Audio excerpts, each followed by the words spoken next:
Like, at least, I don't know, like, usually when you have large open worlds, it's just empty and filled with busy work. Oh my gosh. I'm not kicking anyone in the groin.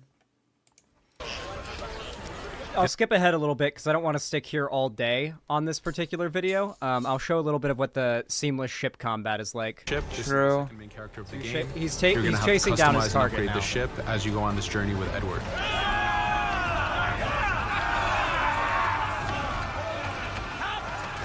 We've seamlessly gone from a ground chase right into a naval chase. So good. We could destroy the ship and complete the contract that way, but instead, using the spyglass, we can see that he's carrying a lot of rum. Rum is important in the economy system. True. It's a way of making a lot of money if you True, Sukhoi. So instead of destroying the ship, we're gonna plunge. You know how they decided that Diablo 4 needs to be open world and always online. Oh my god. Why couldn't Diablo 4 be more smaller and more focused, and also single player? Ship. Here you can see the upgrades that we've made into the naval combat. Using the with optional co-op shots to slow down the ship. Using the new round shot mechanic of trajectory aiming, you can aim for the hull and do a lot of damage this way. This specific enemy is what we call a frigate. Frigates are the type of ships that you need to destroy as fast as you can, because the longer the fight lasts, the more damage they're capable of doing. We have other enemy types like the Charger or the Man of War. The Man of War is a massive ship capable of carrying over 100 cannons. These are ships that you really need to upgrade to be able to face. But now that this frigate has been demasted, we can start the boarding. Boarding, it's very important. You are a pirate. This is how you gain cargo. I'll show the this boarding, is how you and then take I'll on ships. cut the video off. I know. I want to. So here we can start the boarding from any orientation or angle we wish. Jesus. The distance even matters. If you get too close, the two crews will just jump right into each other. If you start a bit further, you can jump in the water and go in for a sneak stealth attack. We have two objectives to accomplish for this boarding. We can take out the captain, and we need to take out some of his crew. So using the swivel gun, we will efficiently take out a lot of the crew. And now we'll go for the captain using Edward's navigation abilities. How did they just kill me? Frame system, we have a dangerous enemy on the other side taking out our crew. We can easily take him out with a headshot. So what we see here is that two ships have come together to create this 3D environment where, using your assassin abilities to navigate, to be stealthy, you can take the advantage and get the kill by surprise. Now that we've taken out the captain, we still need to take out a few of the crew members to complete this boarding. Now that we've plundered the ship... Thank you for the $10. I was joke much. Lulu, that's a joke. Too much. I'm sorry. It's okay. It's okay. Today we celebrate the birthday of Xanderhal and Karimayus. Thank you for the $10. Thank you very much. This game is still amazingly dynamic. I don't mind open world that much but forcing a player to always online is so annoying. Some of us like single player games with just occasional couch co-op, but the big studios seem to be blind.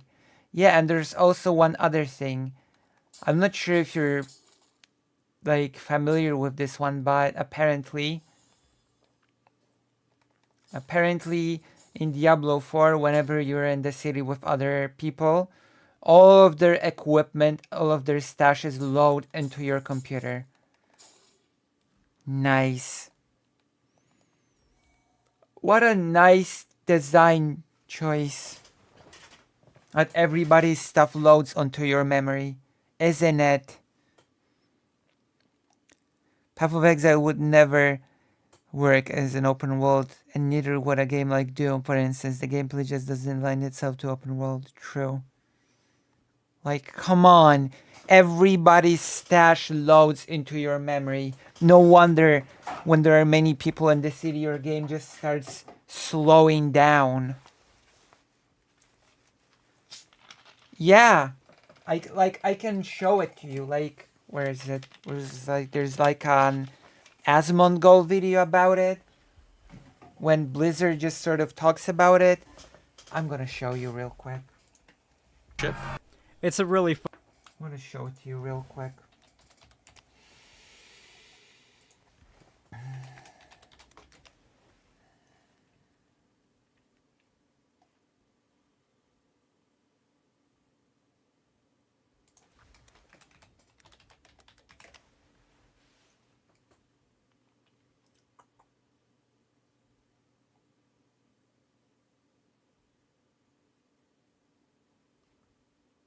Where is it? Is it here?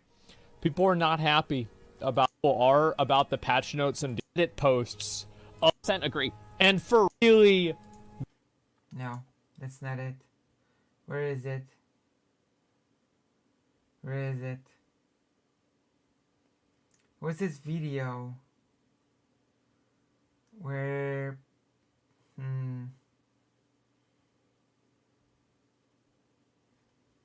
Okay, just trust me on this. As well made a video talking about how Blizzard is purposely lagging their games with design. True. Dex Max Bala. Like, how could you make such a game? Come on. And that sounds like something a hacker could exploit, not necessarily to remove items from other accounts, but duping and whatnot. All that data could be snooped in a packet. I grew up playing Diablo 3, so it has a special place in my heart. It sucks to see how they've utterly disrespected the franchise. I mean, I used to play a lot of Diablo 1.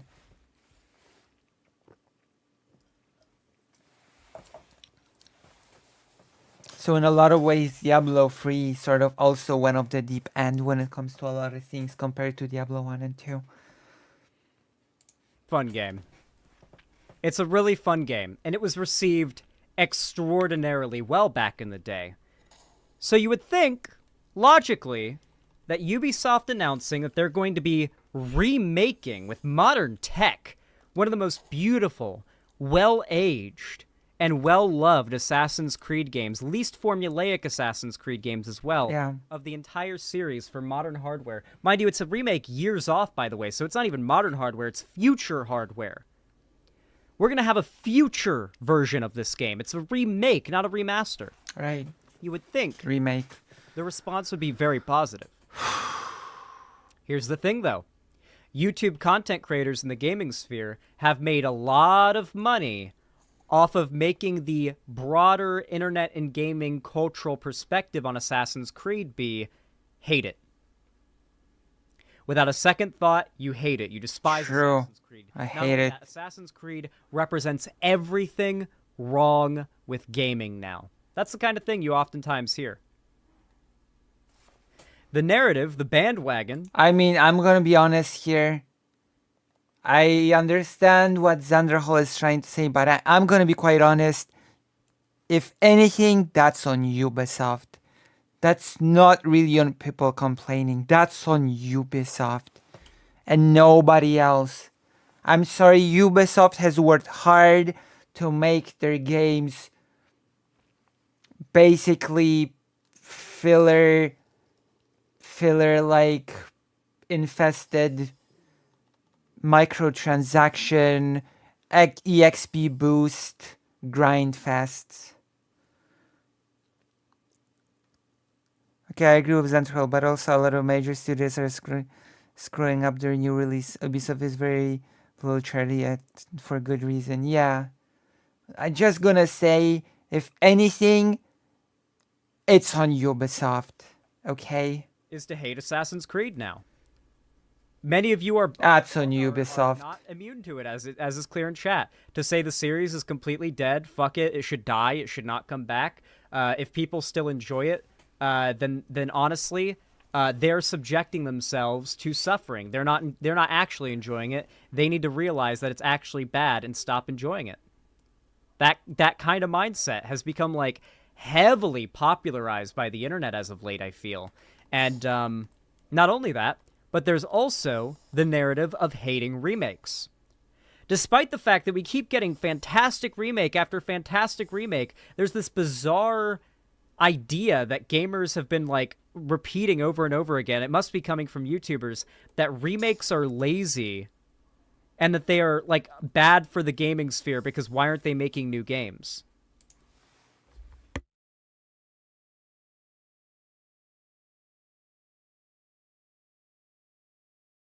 Also, you know that I could very well, you know, sort of reverse this argument on its head and say, well, Xanderhal is making the argument for just consuming the corporate product.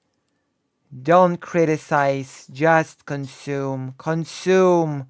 Consume the remake, you ingrate. Consume. Consume our new Assassin's Creed game. So, you know, I could very well make that argument in reverse, you know? When getting remakes from studios and developers that actually have trust left in their player base. Like, for example, I have criticism of the Final Fantasy VII remake because it wasn't even a remake. It's a sequel with a misleading title of remake, so...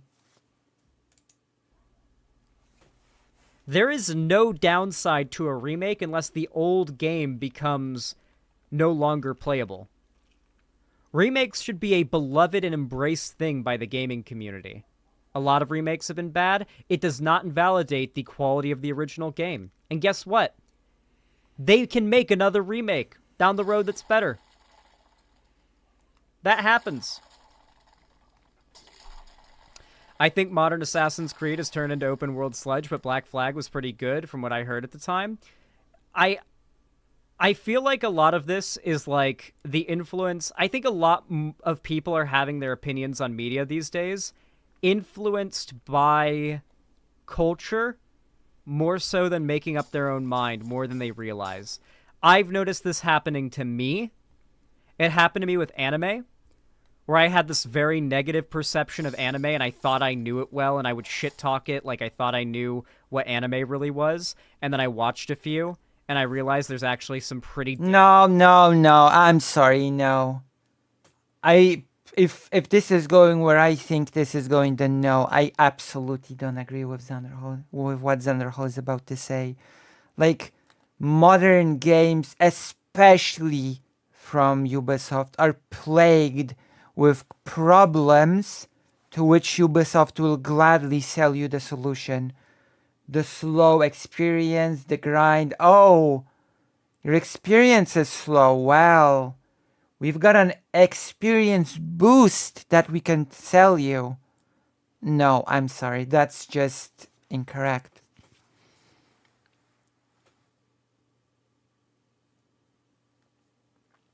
I've heard about that. Good fucking anime, and some of it is the best media I've ever seen. Like, I feel like... Anime is a medium, okay? Ubisoft is a single company within the medium. So comparing a single game or a single company to an entirety of a medium is not a very good comparison. Hello, Shadowboxer. I hate to have to criticize Xanderhal on his birthday.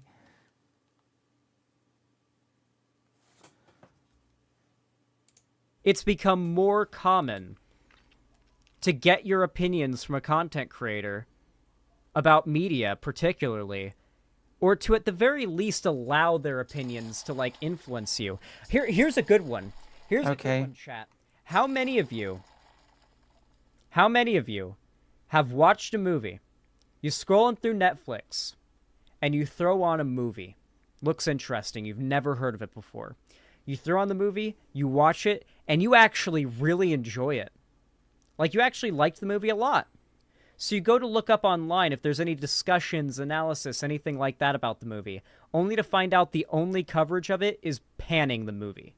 Like, everybody hates it, everyone's shit-talking it, it's all hate content on the movie. Has this ever happened to you before? Yes, I have a few friends this has happened to. Yes, like, and I just don't care when that happens. I'm gonna be honest. How many games, how many movies, okay, how many movies do you know? You watch the movie, it's pretty fun, but then the movie's speed slows to 1/4 of the running speed. Everybody speaks in slow motion, and everything is slow in the movie. And the movie, instead of being 2 hours, is 10 hours long. And there's a little click button that you can, click in the lower right corner of the movie to buy a speed up for $5. That will allow you to watch the movie on the regular speed. How many movies do that again? How many movies sort of, require you to pay incrementally more and more to actually have an experience that you should have right off the gate? Well, none. And the games do that more and more.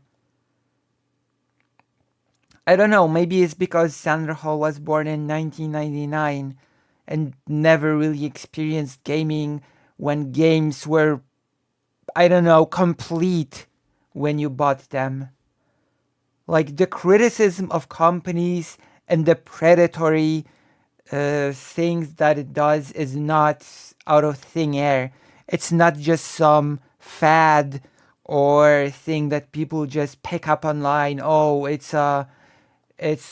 so fashionable to be hating on the predatory microtransactions.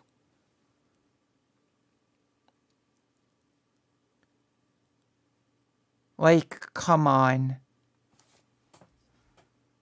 Wait, what the fuck? Why does everybody hate this movie? What? Wait, I just watched it, and I had no expectations going in. I enjoyed it. Like, why is there just so much hate for this movie? I liked it, or a show, or a game, or anything like that. I've noticed that happening with friends and with my... Well, I'm sorry, Xanderhal. Maybe you love the new Assassin's Creed games, but they are designed for you to reach to your wallet and to skip through the grind, to skip through the tediousness. It's by design. And this is what people are criticizing. More often than not lately, where I'll just like throw on a show that I had no expectations for, watch it, actually enjoy it a fair amount, and then like find out that everybody fucking hates it, apparently. There's a reason why everybody's angry at Blizzard, because whenever you go to your season menu, the menu centers on the click battle pass button. I'm not even kidding.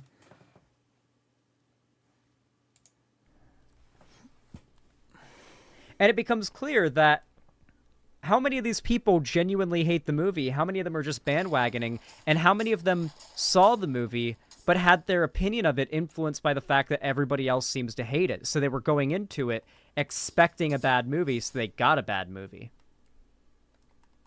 The first Blair Witch movie? Yeah, the Blair Witch Project, the original movie, did not perform well when it originally came out, right? Or no, did it? I think it did perform well. I can't remember. They should remake Assassin's Creed 3. They remastered it, but the remaster wasn't great.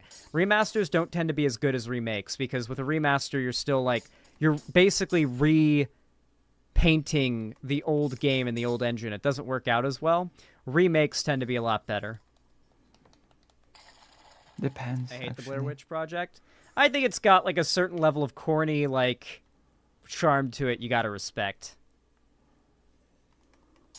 Yeah. Anyway, that's happened to me before. Well, I'll find a movie. Oh, here's a good example of this. There was also, because this is also like, this kind of feels to me like the rebranding of the oldest argument in the world. If you criticize something, you must be a hater. If you criticize something, you must be on a bandwagon. Well, okay. What if it's not just hate? What if it's genuine criticism, though? Is it still being on a bandwagon? If you have Warcraft 3 Reforged, that was supposed to be this grand remake of Warcraft 3, and what you got was one 50th of what you were promised, are you on a bandwagon if you criticize that?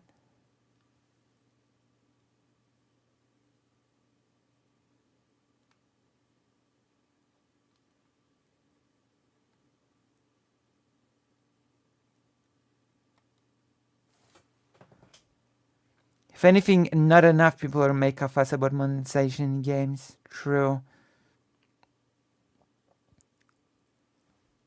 Keanu Reeves movie I watched once. And I had Like, are people now on a bandwagon for criticizing AAA companies and their monetary predatory practices? heard of it. I'd never ever seen or heard of it or heard anyone talk about it prior to seeing it. I went into it completely blind. It was called Knock Knock. It's not a horror movie. If you have Diablo 4, a game in which resistances to elemental attacks do not work, are you on a bandwagon if you criticize that? Well, it's kind of a horror movie, but it's more of a thriller. And Keanu Reeves is not Keanu Reevesing it up in that movie. Let me just say that, okay? He is not a badass, is not the character he's playing in that movie. And at every point, you're just like, be John Wick! Come on! Come on, man! I've seen you kill hundreds of guys in a row! Come on! Like, the entire time. I won't spoil the movie, but that was basically what I was thinking the whole time. I'm not sure what to think of this take. It was a good movie. Overall, I say a movie that makes you feel very strongly about it, which I felt like intense dread for Keanu Reeves' character the entire movie. I was legitimately fucking rooting for this guy to make it out of it, you know? Because it escalated to an extent that was like, fuck, dude. You really start to root for him. And, I liked the movie a lot. If a movie makes you feel that, on edge and root for the character that much, you must enjoy it, right? It must, I felt it was a good movie, right? So I went online after I watched the movie to see the reaction, only to see that pretty much unanimously all the coverage of it online is negative.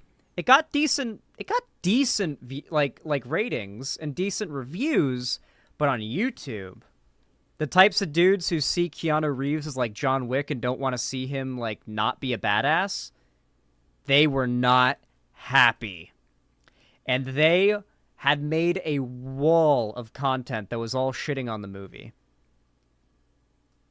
And so the narrative online was the movie that I'm not sure, was to bad. be honest. And the funny thing is, then, How did a couple I think? years later, this is the crazy thing. A couple years after I watched the movie goes semi-viral.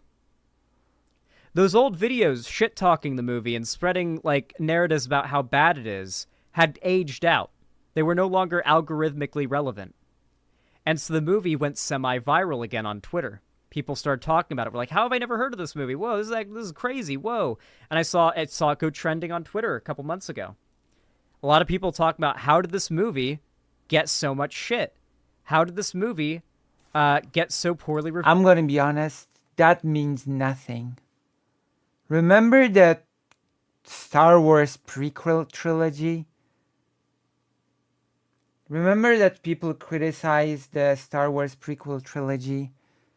And then how later people were like, oh, compared to the new trilogy, it's not that bad? Well, guess what? I hate to be the bearer of bad news, but the prequel trilogy is still not good. It's still not good. Okay?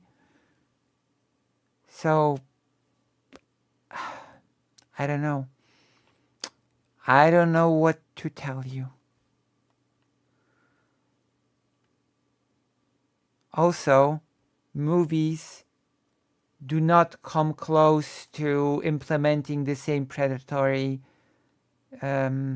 mechanics as games do. So, actually, the comparison to games is extremely incompatible.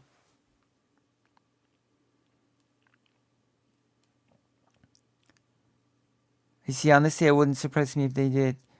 It is cosmetic feature.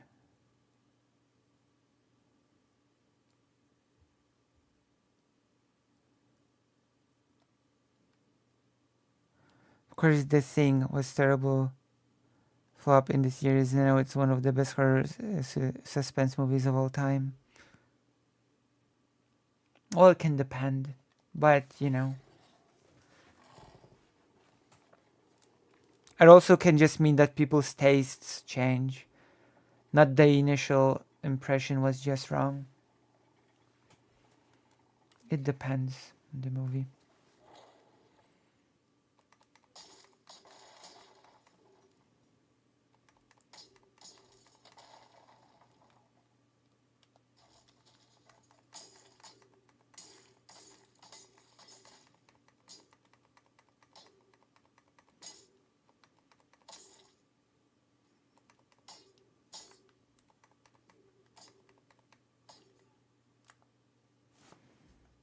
Viewed by so many people and get so much attack. Like, I wish they made a sequel. There was a sequel stinger in there. I wish they made another one.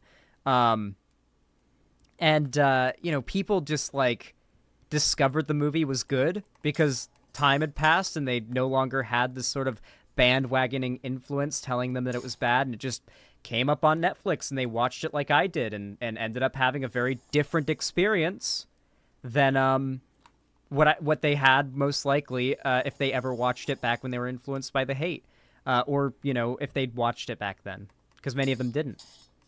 Haters gonna hate is like the point that I'm making a is very old argument.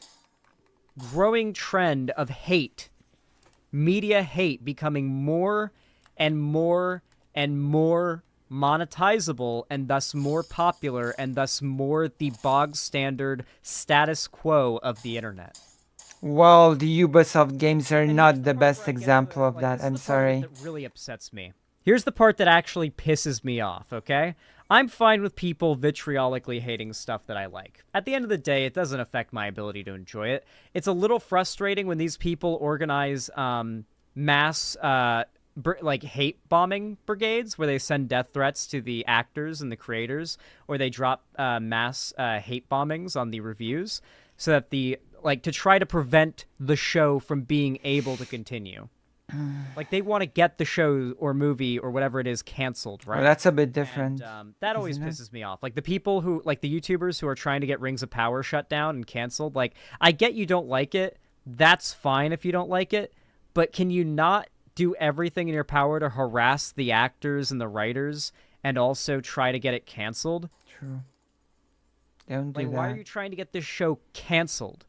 Like, I get that you don't like it, but come on. Like, can I be allowed to enjoy it? Can I be allowed to, like, be excited? And not only that, but any subreddit for the show as well that talked about it positively got brigaded and turned into a hate subreddit.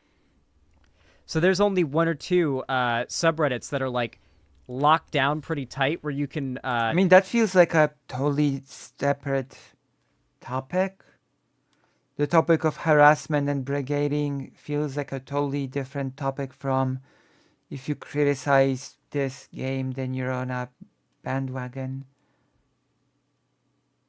You know? It feels like sort of two separate things to me. Oh. And that makes sense. do fan discussion about Rings of Power because they so quickly get brigaded by people who just want to shit talk it. And I promise you, if you watch the show, the fact that people have that much of a hate boner for it, like if you just like go and watch the first 5 minutes of the show on Amazon Prime, you'll just be like, yep, yeah. Like, we do need to take into consideration that some of these companies simply get warranted criticism.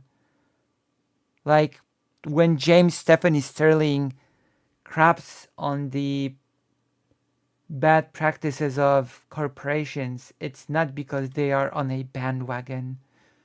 I can guarantee you that. That I can sort of guarantee with a pretty big level of confidence. It's insane. Yeah, the hate for it's deranged. Yeah. Like yeah.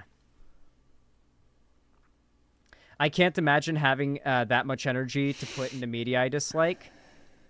A large part of it, I have a feeling, has a lot to do with the tie-in of young men, notably, getting lonelier and more virginal.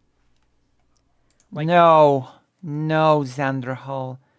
There's a big reason why it's important to criticize the practices that the triple A companies indulge in.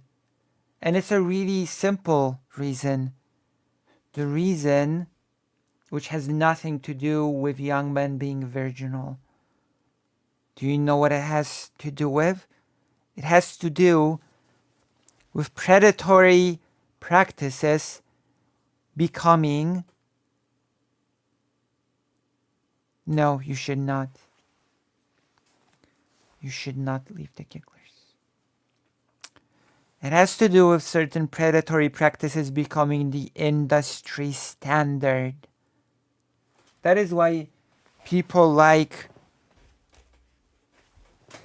James Stephanie Sterling put so much energy into the things that they hate.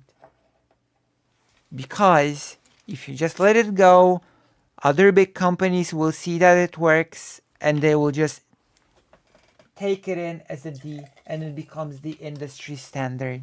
That's why one company had to start the microtransactions and then the other companies adopted it and voila, it became the standard. Of course, you shouldn't harass writers or actors because they were in the movie. The majority of people disliked it, but not all critique is done through the means of harassment or bandwagoning. Yeah. Like there's like of all companies to choose Ubisoft, one of the most predatory companies on the market. Like, dudes are losing their virginities older and older, less relationships, less friendships. No. This tends to lead to spending a lot more of your time inside on the computer. Depressed, bitter, growing resentment, hateful. Oh boy. Like, it turns people into Redditors. I think we're just seeing a lot more of these young dudes turning into Redditors. Boy. And they're basing their personalities off of hating popular shit. And we're just seeing this wave of Redditors that are not from Reddit. Wait, where was that? I'm looking for this clip. Because I'm sorry to be this cruel on Xanderhal's birthday, but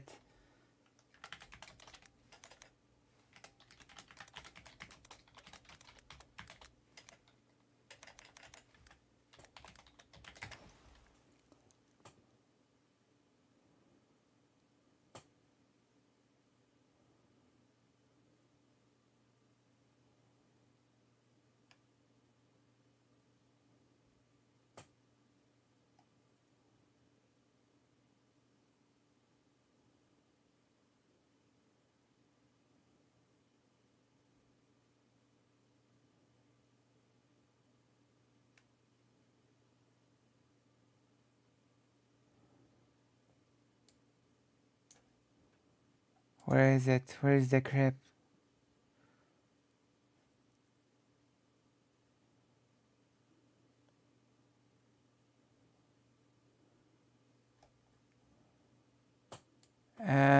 Where is it?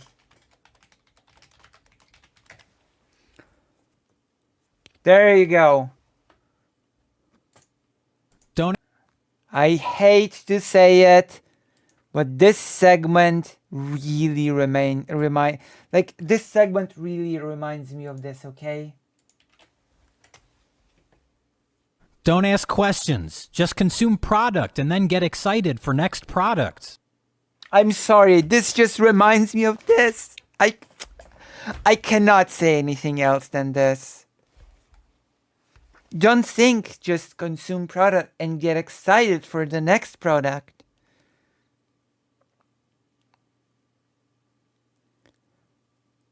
Like, come on. Is this really where we're at with this segment?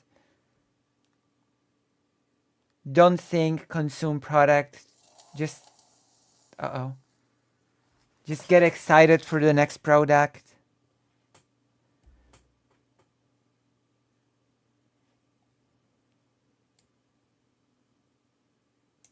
Like, come on.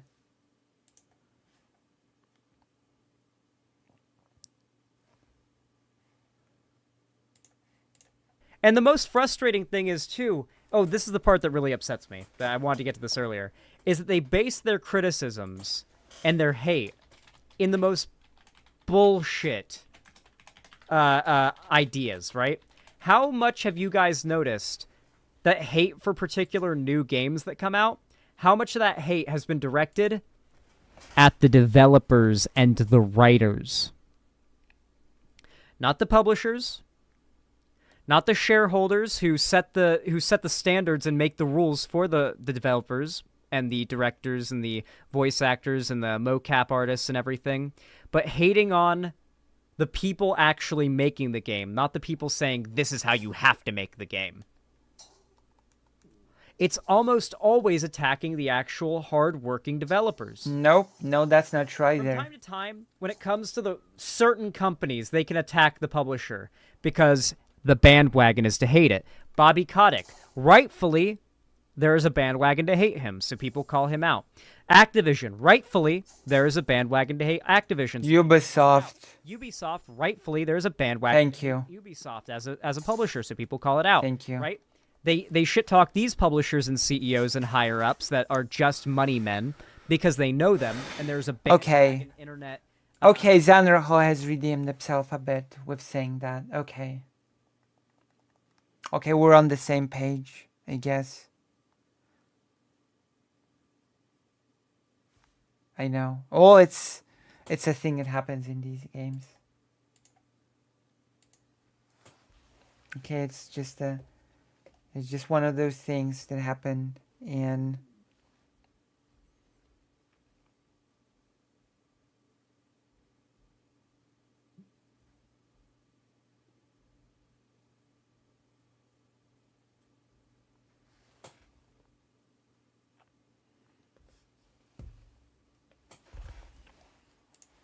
brigade to hate on those people, to jump on board with. But if it's like CD Projekt Red, who got blamed for Cyberpunk? I don't think I haven't played Cyberpunk, but who got blamed for Cyberpunk? The publisher got blamed. It was not the... No. Crunch was blamed. Of course. Like, I actually remember when Cyberpunk came out, the main blame was thrusted on the company that rushed the premiere, even though the developers needed more time to polish it. It was the publisher, of course. And the crunch and rushing pushing out the game.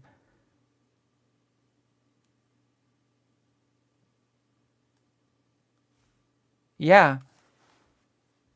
And the developers said that they needed more time, and they were not given the time. Yeah, CD Projekt Red was blamed, not the specific people that programmed the game.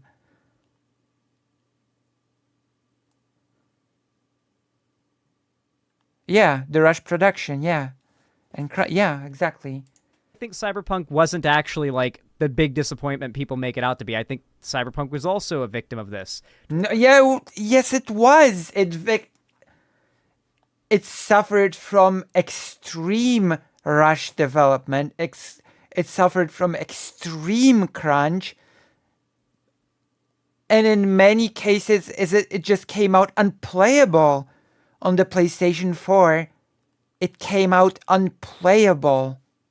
What do you mean it was the victim of this? No, it wasn't. It came out with game-breaking bugs. And on certain systems, it was just unplayable. It was barely playable on the most powerful computers at the time. What? Degree, especially with how much it's aged.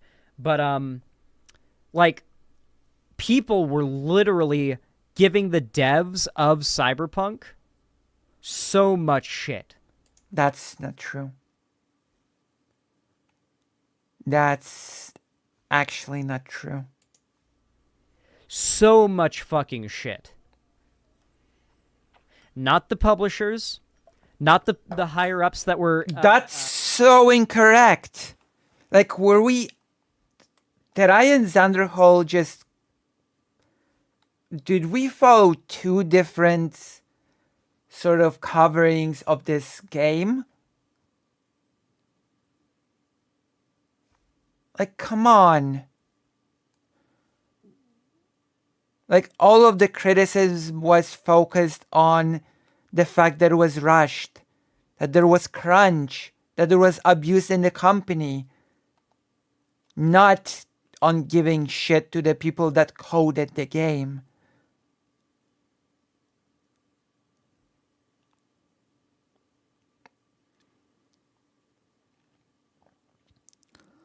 Oh boy. Oh boy. Demanding that the game come out at this date and that the devs have to. It was one of the biggest complaints. It was one of the biggest criticisms, the rushed nature of the game. Everybody said that the developers asked for additional time, but they were not giving it. Come on.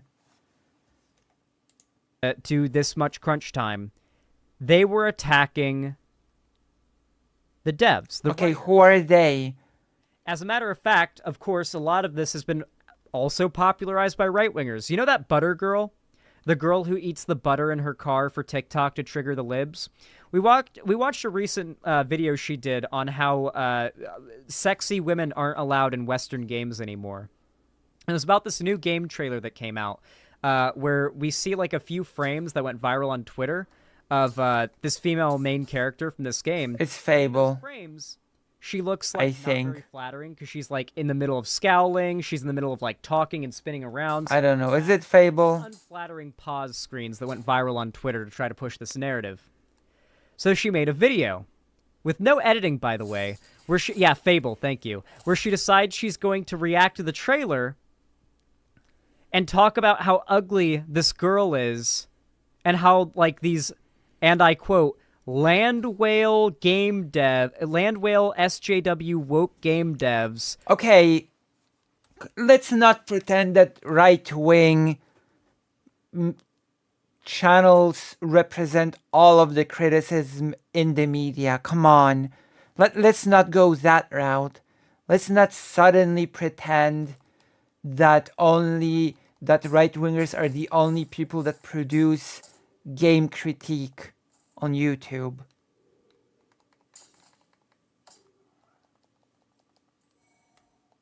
Okay, let's just, you know what? This YouTuber was definitely on. I'm just gonna check it right now. What's the person's name?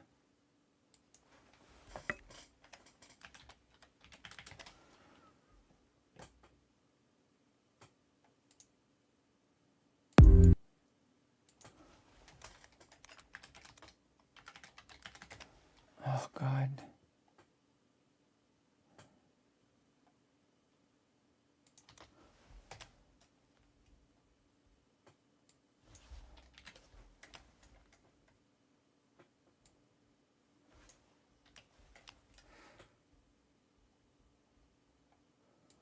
Maybe I'm gonna try a different angle.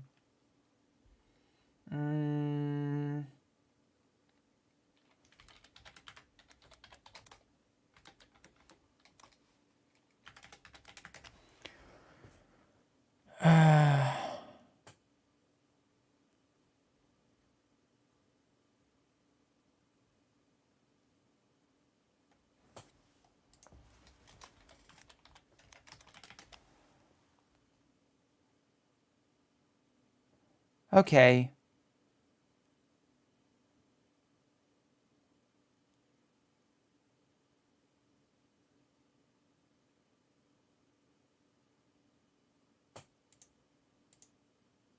Let's watch this video.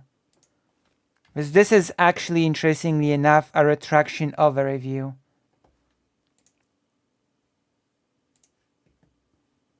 So let's see. We're gonna see a fragment of this and see if it reflects what Xanderhal is saying. So I've reviewed quite a number of games throughout the years, and I don't think I've ever once deleted a review, even for reviews that the community, a large portion of the community disagreed in terms of my opinions. I held my ground because I felt it was ultimately my genuine opinion of the game after having played it extensively. But with Cyberpunk 2077, it's different because this is a review where I feel I certainly didn't do my due diligence. It's a review from someone who rushed through the campaign and the overall experience instead of taking his time. It's a review from someone who put way too much trust in CD Projekt Red, and it's a review from someone who got way too caught up in the hype. Now, don't get me wrong, I really did mean it when I said in my review that I overall did have a really good time with the game when it wasn't getting in the way of itself and when things worked. I still love my time with the game's characters, the quests, the stories, the campaign. I still find aspects of the game's presentation impressive, though others obviously not so much. I still think Night City itself does look gorgeous, even though as a simulation it obviously falls woefully short. I generally had a good time with the gameplay, with the stealthy build that I went for, and I do know that there are tons of people out there who did have a good time with the game. And then there are, of course, those who didn't, and that's totally understandable. Despite all of that, my review didn't paint a full picture. Okay. I certainly went way too easy on this game in a way that I wouldn't have with other games or companies, and the review just... Wait, hold on. I thought that people just shitted on the developers. What's happening here?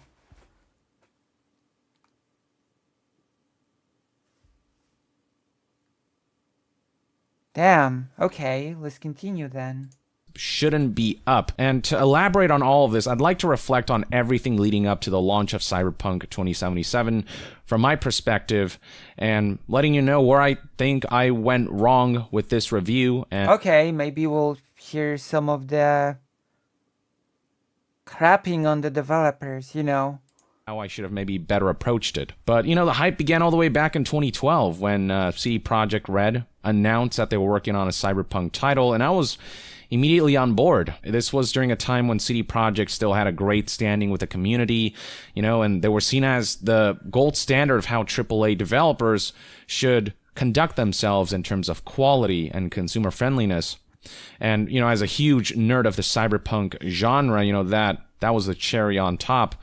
And so when Marcin Iwiński bullet pointed what the studio wanted out of Cyberpunk 2077, when I saw the teaser trailer and the style that it was going for, and when I saw CD Projekt Red's commitment to releasing this game when it's ready, a message that they touted time and again, this could turn out to be the game of my dreams, as did a lot of people. And this was doubly true when Witcher 3 I kind of feel like Zan is generalizing a bit because he saw some people do bad things or target the wrong people with the criticism. It's not really what's happening though. Feels like a bias he has with he sees negative bias about media. Came out in 2015 and it was met with critical acclaim, and CD Projekt ended up delivering one of the most incredible RPGs of all time with some awesome expansions along the way. And because I was such a huge fan and nerd of the cyberpunk genre, I wanted nothing more than for CD Projekt to succeed in this endeavor. Years would go by with radio silence, with only rumors and snippets of information to scratch the itch for the game. Okay. Then E3 2018 happened. The first ever reveal trailer looked awesome, and on top of that, I was invited among various media outlets to check out a behind closed doors presentation of the title. And this wasn't just some video, 10 minutes long. No, this was a developer who sat down and actually played this game for an hour. And while we did come to learn that the demo turned out to be completely fake, CD Projekt sources and reportings from out. Is this the start of the bandwagoning?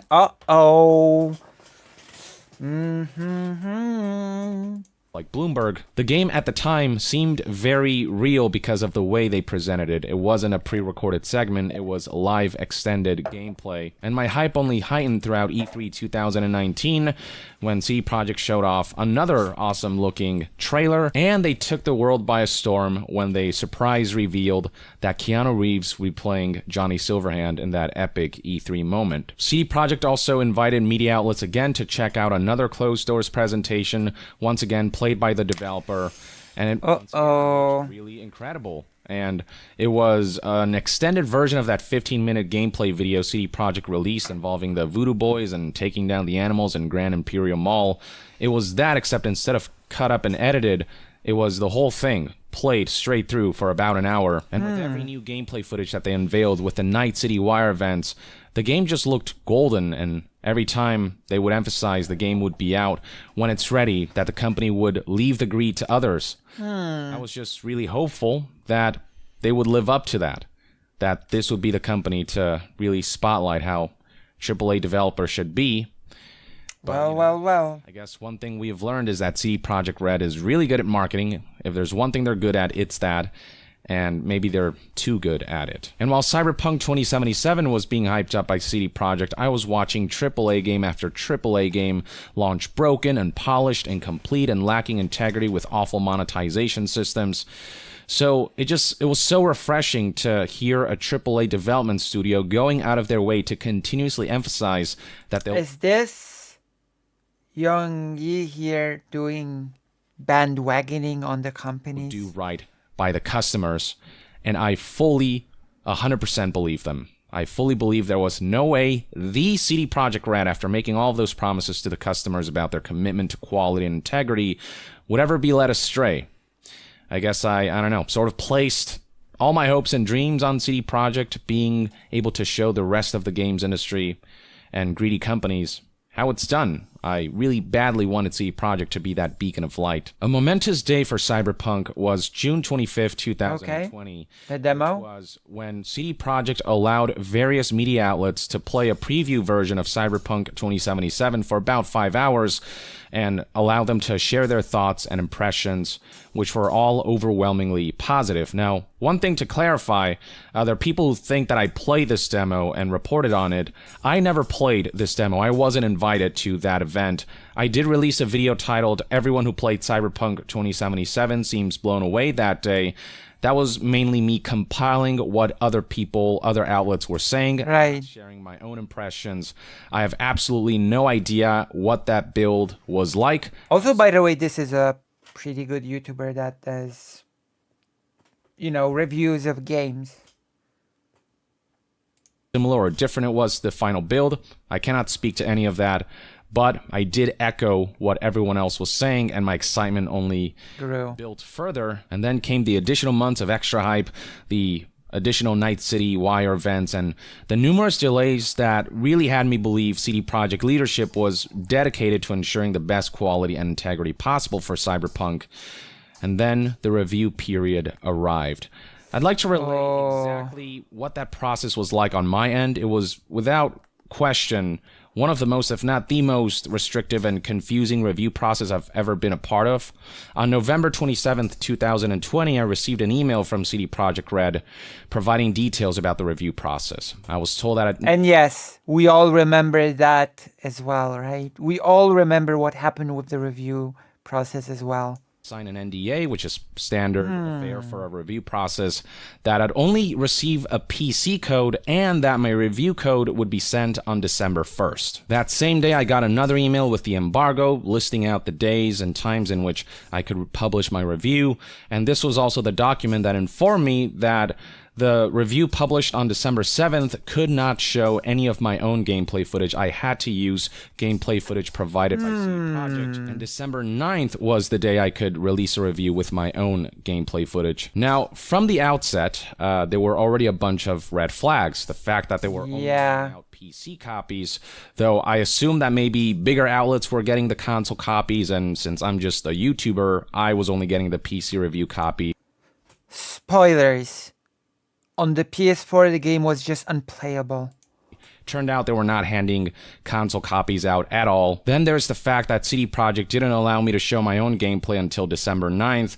And finally, CD Projekt did promise to reviewers that they would get weeks to play Cyberpunk 2077, but instead, we got just 1 week. Even with all these red flags, all my brain could say, and all my brain could think about was, holy shit, Cyberpunk 2077 is actually in my hands after all these years, since 2012.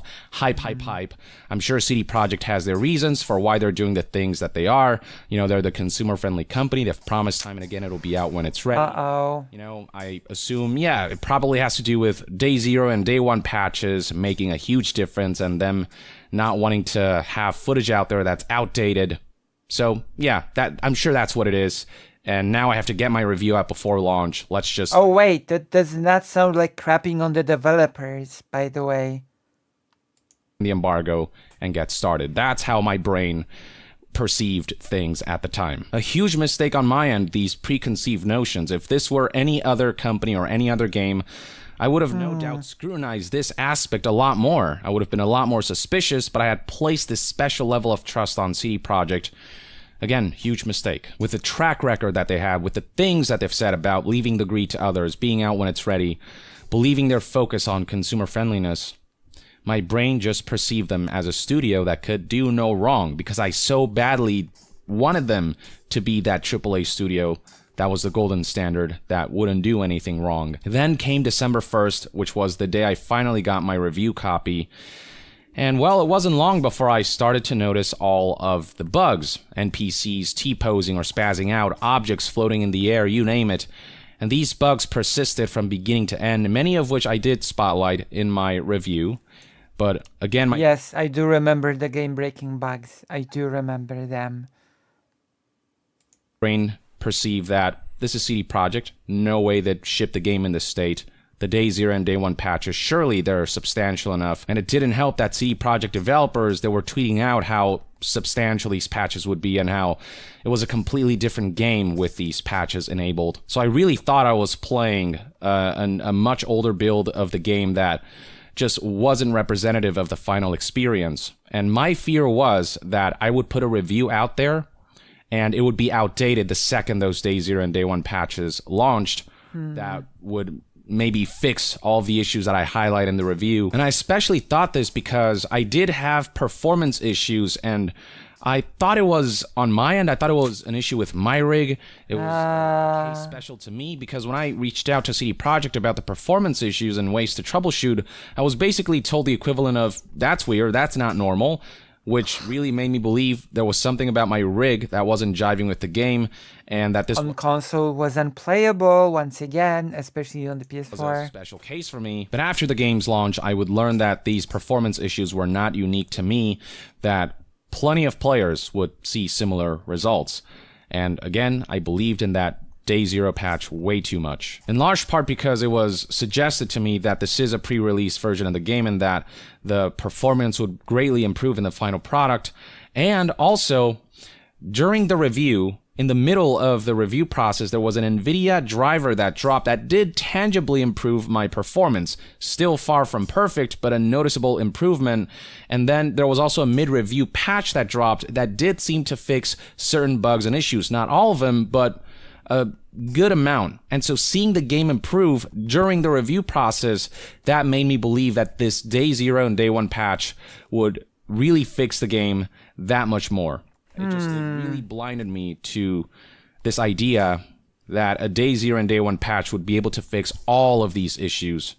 When, in retrospect, again, if this were any other game or any other company, that's not how I would have seen things. And part of it was inconceivable to me that after saying it'll be out when it's ready, over and over and over again. That does not, once again, that does not sound like crapping on the devs.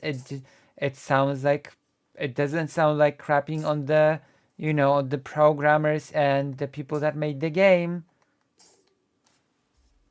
And that Cyberpunk could possibly release in an incomplete state. Now, that's not to say that I wasn't enjoying my time with the game. I was. Overall, I really was having a good time with the frustrations stemming from the bugs and what I thought were technical issues that turned out to be just straight up incomplete systems. Maybe you just didn't have a good time with the game at all, and that's fine, that's fair. But for me, personally, the stuff that was complete and the stuff that did work really worked for me. But at the same time, I was rushing to get this review out on time. I wasn't being thorough. I wasn't playing the game as I would, this is a game that I had been covering for years, and I felt that to not release a review before the game's launch would be a disservice, when what I should have done was take as much time as I needed to play the game properly and fully explore all of its systems and content, and delay the review and kept people updated on that front. And the thing is, when you're rushing to get a review out, to the degree that I did with Cyberpunk, when you're shotgunning dozens upon dozens of hours of gameplay in less than a week, when you're so singularly focused on finishing the campaign before a deadline with few hours of sleep every day, you really just kind of get tunnel vision. And again, that was just my mistake for approaching this review that way. What I should have done was delay my review until after launch to make absolutely sure that the patches would fix the many problems that I encountered and complete the systems that felt incomplete. But again, I got too caught up in the hype, I got too desperate to get my review out on time, and I trusted CD Projekt too much. So then came the days that the review embargo's lifted. I decided that I'd post 2 parts to the review, one on December 7th, where I'd talk about my experience without gameplay footage of my own, and one on December 9th, where I'd show both things I loved about the game and issues that I encountered through my own gameplay footage. Okay. I did disclose in part 1 of my review that I wasn't allowed to show my own gameplay footage, that it did feel dishonest, that it felt like they were trying to hide something, but at the same time I went way too easy on the game because I had preconceived notions, because I was so... so trusting that, by the time the game launched, everything would be fixed with the patches. Now, one thing I do want to clarify is there are some people who are saying that I gave the game a 9 out of 10 or a 10 out of 10. I don't give out review scores, ever. In the case of this review, though, I don't think I highlighted the game's key issues enough. I didn't emphasize their severity enough. And part of it was the trust that the patches would fix a lot of the qualms that I had, and that when I released my review highlighting all of the issues I encountered, it would not be representative of the final product, because I was so intent on believing the final game would be just that much better. The police system was among the things that I didn't spotlight enough. I kind of highlighted it a little bit in a few seconds in the bugs section of part 2 of my review, but because I rushed through this review process, rushed through the campaign, I actually didn't end up interacting with the police a whole lot. And the few times that I did, when they'd spawn right next to me, I thought it had to be a bug that would be fixed with the patches, when it was, in reality, a non-existent system. With any other game, again, I would have probably seen the obvious, but I trusted in CD Projekt Red and the out when it's ready promise, again, way too much. I also should have emphasized a lot more the lackluster simulation elements like the brain-dead crowd AI, a lot more. What else? I didn't spend enough time testing out exactly how multiple endings worked, how drastic of an effect life paths actually had, which is not a whole lot. Just so many things I could have talked about in more detail and more accurately if I had not rushed my review, if I had delayed my review, if I had not released it when it wasn't ready, if I hadn't pulled my own version of CD Projekt with the release of my review. I do have to say, though, it's highly unfortunate that CD Projekt only gave reviewers a week to play and finish the game, despite promising a lot more time. They did say in a tweet way back when that we would have weeks, not just less than a week, weeks. But ultimately, I could talk about all of that, but it was ultimately my decision to rush the review the way I did, despite the tight deadline. So at the end of the day, it's my fault, it's my channel, it's my content. What I upload is all ultimately on me. I shouldn't have said things like, this game lives up to my hype, no matter how much I actually did enjoy the things that did work for me when the game, again, wasn't getting in the way of itself, because the game just had way too many issues. And, when there were clearly so many red flags. There's also the fact that my review is woefully incomplete, only covering the best version of the game, the PC version, when running on a beefy hardware with a RTX 3080, no less.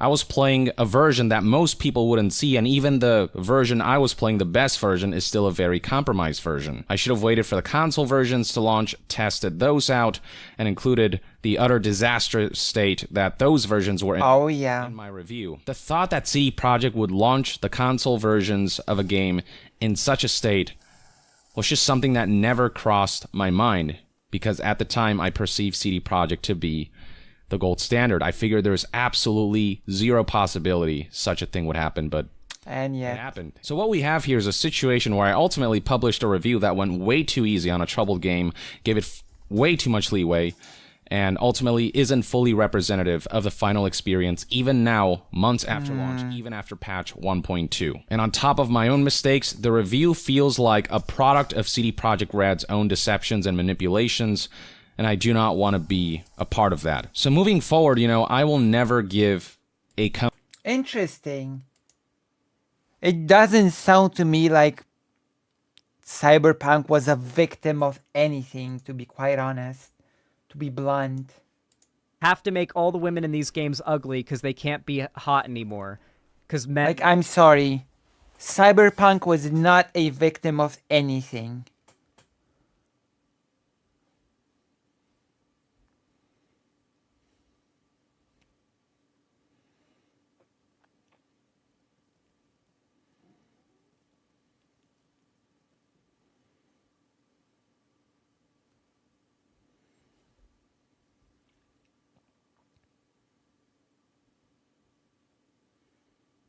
Oh my god.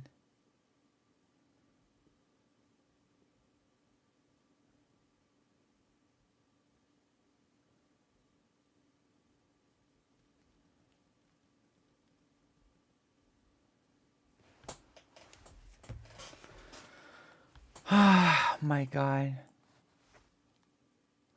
I'll see the project to the highest standard the world company would drop a pre-order for.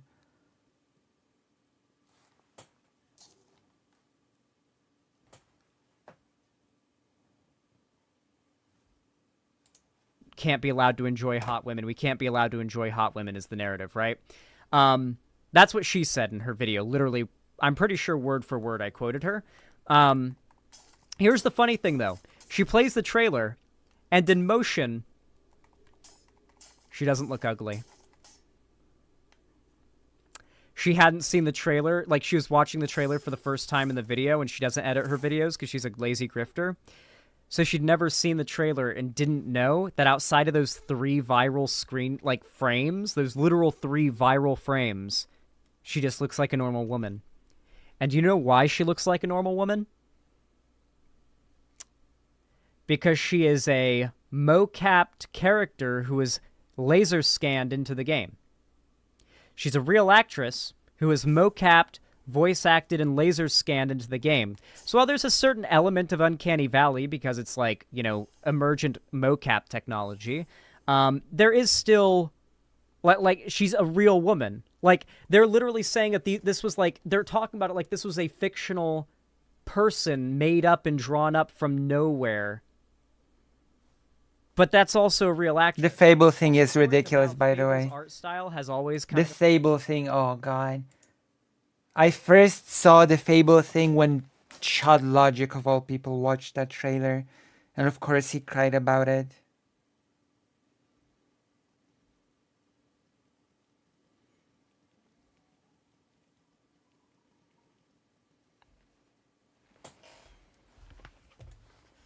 of like made the characters look a little goofy and Uncanny Valley. I've never played a Fable game, but that's according to Balth. But yeah, it's very interesting how these people will jump on these bandwagons. And I saw Asmongold doing it. Asmongold was complaining about how can these game developers just don't realize that dudes want to play as hot girls in games. Let me show you the Asmongold clip. Oh yeah, the Asmongold clip where Asmongold compares the Fable girl to a fat, bald, something old man. Not good. So yeah, the Fable part is going to be the part where finally we can be on the same page with Xanderhal. True. Even he is stupid enough to jump onto this bandwagon. Asmongold Fable controversy. Yeah, here's his thumbnail.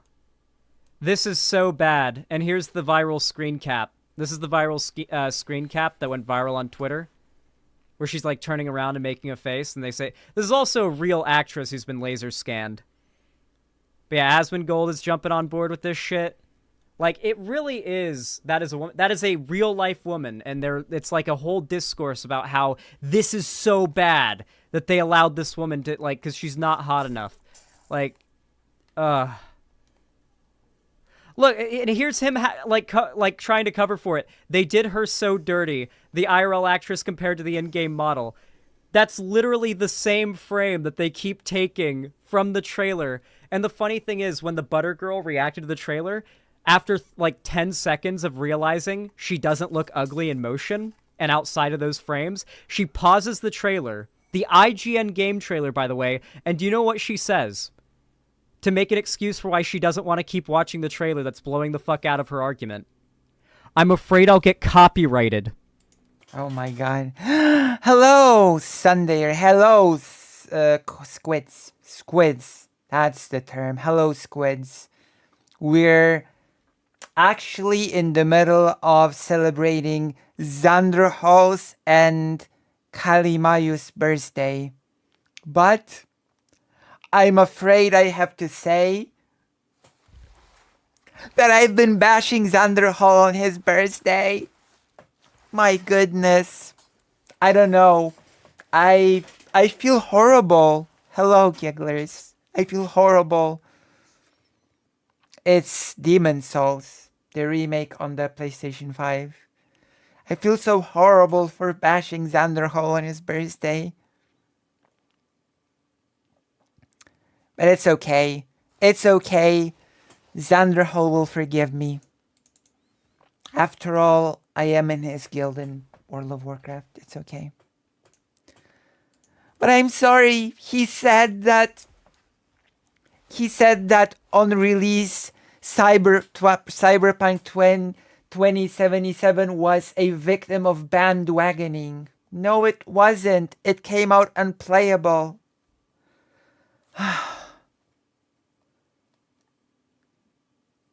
True.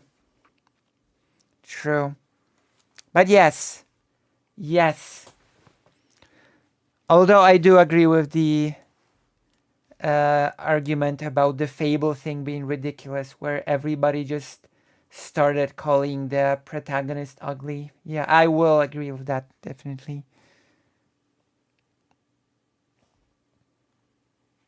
But the take, like, come on. True. I'm roasting Xanderhal's game takes.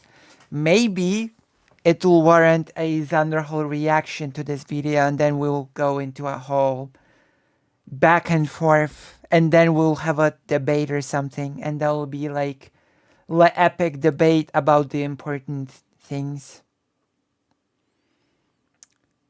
Oh no, it's not about Fable being ugly as a game. It's about the woman protagonist not being hot enough, quote unquote.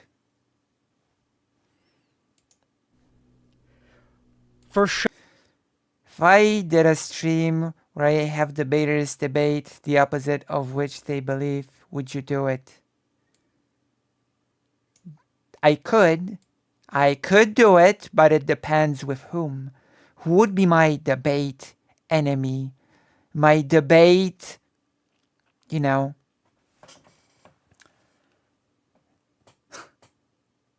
Not Lucian. Oh my god, Lucian of all. Just say Lucy Xanderhal Wars. Oh my god, not Lucian. My goodness, now I feel misgendered. Yeah, I had a release and even was barely playable on the PC. On the console, it was just unplayable. It didn't work. I want to make Rob Noah argue for abort. Oh, that would be pretty funny. It's okay, reality. It's okay.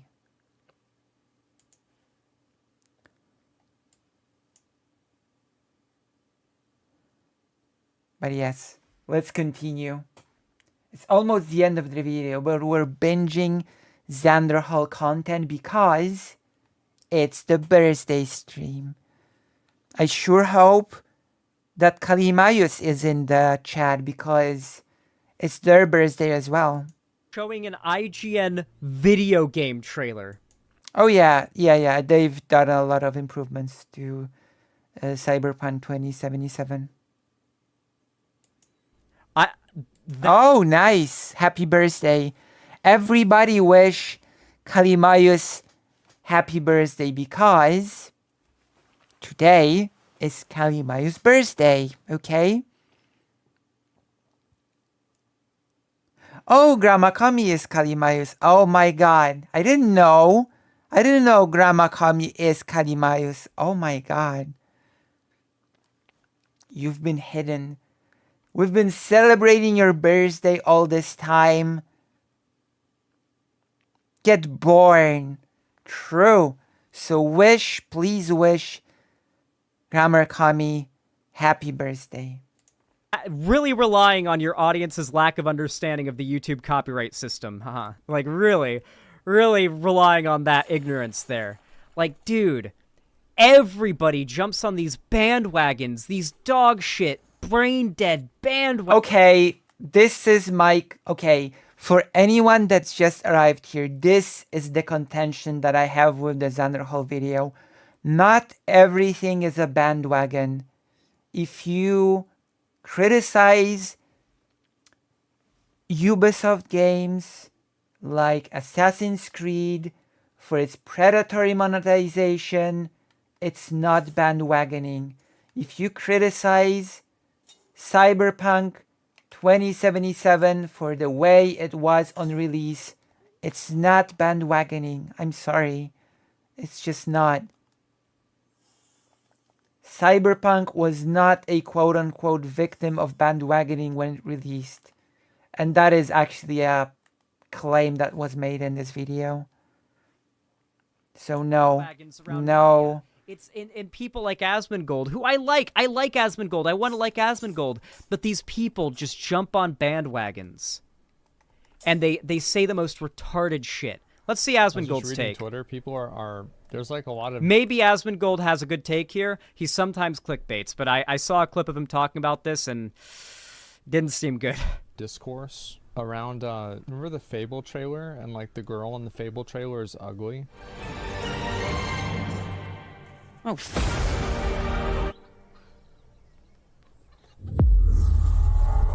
I mean, for a Fable game, like, because she's ugly? Yeah, why would they make her so ugly? Why would they do... I don't understand. Like, I don't understand. I'll tell you this, right? I really don't understand the logic and, like, why would you make it a super ugly character? Like, why would... Also, it's not a surprising take from you know, Asmongold. Like, you may like Asmongold, but this is not surprising if you actually watch his content.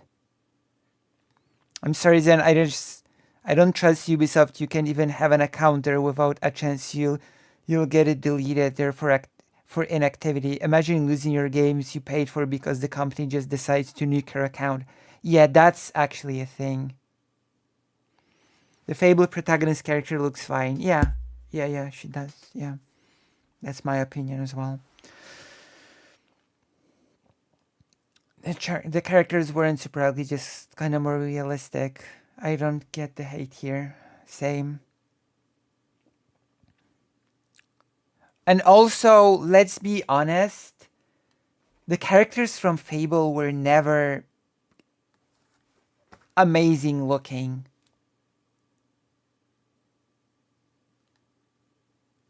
You know?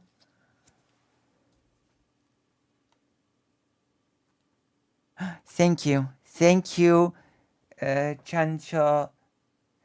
Saik. The new Fable game is either gonna be really good or mid. Also, okay, can I get on a little bit of a Fable rant? How many of you were here during the very first promises for Fable 1? Peter Molyneux, or I think that's his surname, when he promised that you'd be planting your own tree in Fable 1, you'd just be living basically your whole life in Fable 1, you'd do unimaginable things in Fable 1. And then Fable 1 came out and it delivered on, I don't know, a fraction of what was promised in the game. And then the company was so shocked that everybody criticized it.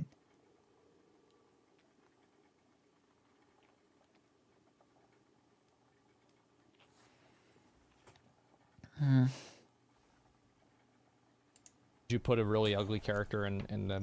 You have to understand, this is the level of thought and logic that these normies put into this stuff. This is where the bandwagon comes from. And by the way, from full admission, Asmongold has said, word for word, I am a bandwagoner. If I see people getting on board with something, I will do it. I will just copy other streamers. Asmongold's very shameless about that. He's outright admitted it. He is a bandwagoner. And yeah, but this is, again, my problem with this video of Xanderhal.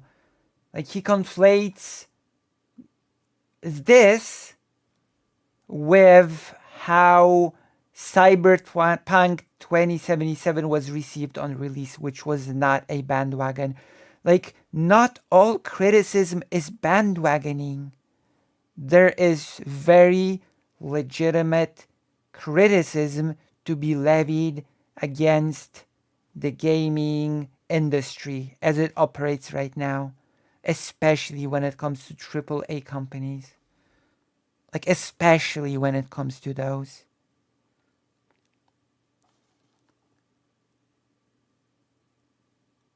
You know? and self-admittedly so. You have to understand that this is the way these people think about it. The trailer, like, it doesn't make sense. Like, nobody wants to look at an ugly person. Like, it doesn't make any, like, what, That's actually not true, by the she's way. not even ugly. She's extremely ugly. Like, why are we pretending? She looks disgusting. Like, imagine if the trailer, the main character was like a Jesus. fat fucking neckbeard. I saw this clip. Ridiculous. I saw this clip. With glasses and like a tied back ponytail, and he's bald on the top of his head. He has like a hairstyle like me. Also, Asmongold, who I literally the other day watched eat fruit for the first time, saying this. But he's like 350 pounds, and he can barely fit his armor on. It's like, it would look ridiculous. It would be stupid. Like, nobody wants. I like how Asmongold, before realizing he had to jump on the bandwagon, let slip that he knows this is bullshit. Did you notice it though? Yeah, I caught it. I caught it when Asmongold said, "Well, for a Fable game," and he was about to say that it's pretty standard for a Fable game for characters to look like this. I actually caught it. Yeah. Did you notice Asmongold accidentally letting his real opinions slip out before Yep. he realized he has to jump on the bandwagon? Who caught it? Because I caught it. I think everybody caught it. I was just reading Twitter. People are there's like a lot of discourse. Listen carefully. Around remember the Fable trailer, and like the girl in the Fable trailer is ugly. Oh.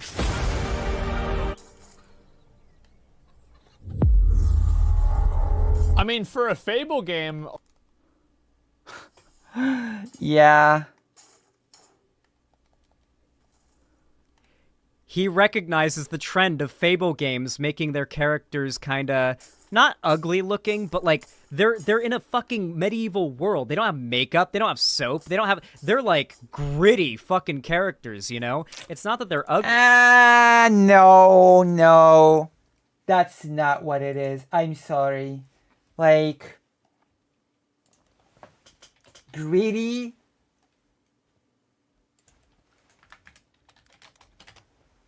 Greedy? Let's see Fable 1 gameplay. I don't know. Let me see. What I've Yeah, I'm sorry. That's not grim. Let me just make it. Yeah, I'm sorry, that's not grim. I'm sorry. I'll leave him alone. Just That is super not grim, okay? That's super not gritty.